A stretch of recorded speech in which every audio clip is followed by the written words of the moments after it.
Hashama nagaa waaqayyo waaqa jiraataa siniifatu akkam jirtu nagaa keessan nagaa galata waaqayyo arra stringo kanaan akkatti hojjetan isinitti agarsiisa wantoota kanaatiin jechuudha akkatti maramuun isinitti agarsiisa duraan dursatti akkana gootu chimbooda akkas gootu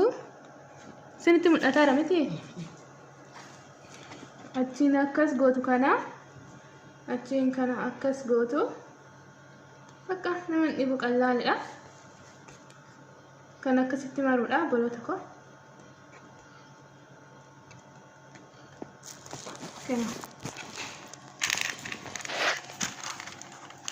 kana akkasitti hojjechuudha kan akkasitti gubbaarratti qunxurattu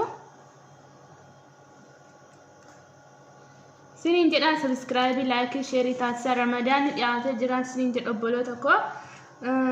waan hunda isinitti agarsiisa ma shorba ko sharee hundumaa isinitti agarsiisa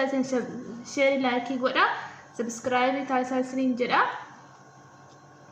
akkana godhatu bakka qallaadha bakka akkanuma gootanii akkas gochuudha hin ulfaatu bitanii bakka akkas gochuudha sinin jedha bolota ko sinin jedha kira amma kan hojjedheen jiran amma qopheessan jira Ramadaana fi kuna asittillee qopheessan jira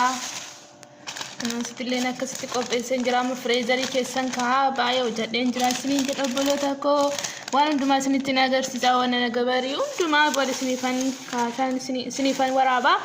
sinin jedha sinimmoo subscribe like share taasisaan sinin jedha bolota ko